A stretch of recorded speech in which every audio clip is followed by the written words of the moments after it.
Salam. Bugün çox aktual bir mövzunu araşdıracağıq. Süni intellekt və iş dünyası. Salam. Bəli, çox vacib mövzudur. Əlimizdə Bill Gates, Jeffrey Hinton kimi, yəni böyük adların fikirləri var, başqa təhlillər də var. Güclü mənbələrdir. Məqsədimiz də bu mənbələr əsasında anlamaqdır ki, hansı işlər belə deyək, təhlükədədir, hansılar hələ ki yox. Və təbii ki, yeni imkanlar nələrdir, onu da görmək lazımdır. Bəli. Görək bu mənbələr bizə nə pıçıldayır? Başlayaq onda. Başlayaq. Həqiqətən də, sizin də dediyiniz kimi ən çox danışılan məsələlərdən biridir bu. Və artıq hiss edirik də bunu, yəni süni intellekt işçi qüvvəsini formalaşdırır. Məhz. Və bu proses deyəsən getdikcə sürətlənir də. Onda gəlin birbaşa risklərdən danışaq.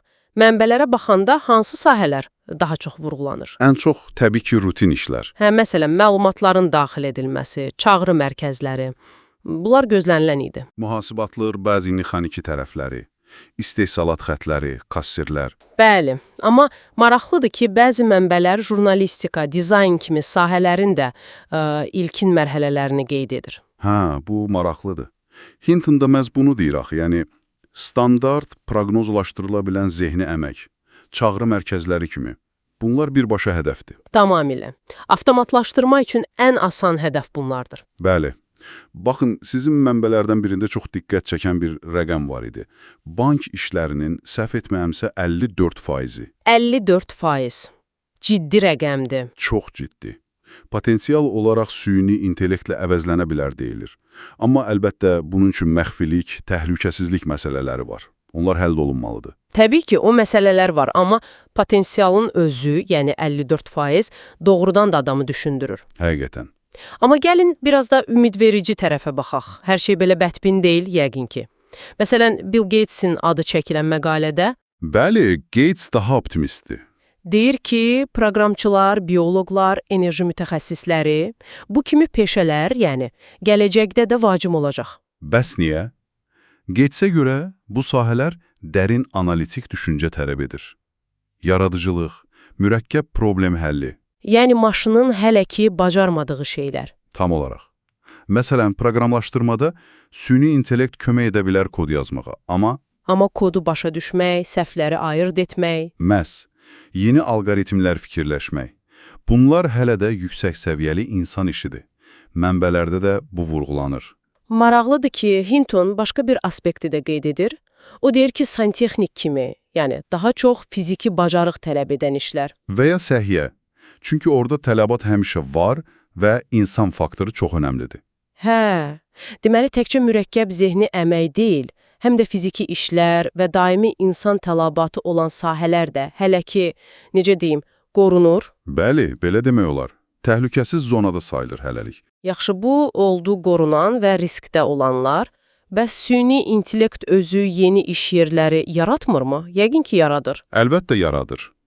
Sizin o materiallarda bununla bağlı çoxlu nümunələr var. Məsələn? Süni intellekt mühəndisləri, məlumat alimləri, maşın öyrənməsi mütəxəssisləri, hətta süni intellektin tərbiyəçiləri deyə bir şey var. Maraqlıdır, tərbiyəçi. Yəni, alqoritmlərə düzgün məlumatları öyrədən, onları istiqamətləndirən insanlar. Sonra süni intellekt etikası üzrə mütəxəssislər var. Etika məsələsi də çox vacibdir, bəli. Və hətta metaverse memarları kimi, belə deyək, daha futuristik peşələr də sadalanır. Əsas trendlərdən biri də insan-maşın əməkdaşlığıdır. Yəni birlikdə işləmək. Bəli. Bir mənbədə deyilirdi ki, gələcəkdə bir mütəxəssis süni intellektin köməyi ilə bəlkə də əvvəl 10 nəfərin gördüyü işi tək görə biləcək. Bu, doğrudan da işin səmərəliliyi baxımından böyük dəyişiklikdir. Bəs biz, yəni fərdlər, bu sürətli dəyişikliyə necə hazırlaşaq? Mənbələrdə deyəsən ömür boyu öyrənmə vurğulanırdı. Tamamilə doğrudur. Və təkcə texniki biliklər yox. Əsas məsələ yumşaq bacarıqlardır. Hansılar məsələn? Tənqidi düşünmə, problem həll etmə, yaradıcılıq, ünsiyyət, emosional zəka. Bax, bunlar getdikcə daha dəyərli olur. Çünki maşınlar bunları hələ ki edə bilmir. Məhz. Ona görə də təkcə biz yox, şirkətlər də təlim proqramlarını dəyişməlidir. Hökumətlər təhsil sistemini uyğunlaşdırmalıdır. İşin öz anlayışı da dəyişir yəqin ki. Daha çevik qrafiklər, layihə əsaslı işlər. Bəli. Bütün bunlar gözləniləndir. Deməli, ümumi mənzərə belədir ki, süni intellekt həqiqətən də iş dünyasını silkələyir.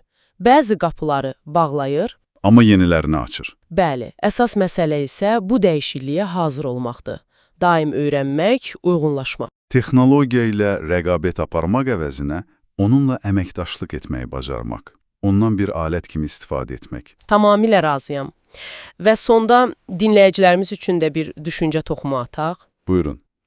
Bu konkret peşə adlarından biraz kənara çıxsaq, sizcə süni intellekt bizim ümumiyyətlə işə olan münasibətimizi necə dəyişə bilər? Yəni, biz insan əməyində nəyi daha çox dəyərləndirəcəyik gələcəkdə? Çox dərin sualdır. Həqiqətən də düşünməyə dəyər. Hansı bacarıqlar, hansı keyfiyyətlər sırf insani qalacaq və daha çox qiymətləndiriləcək?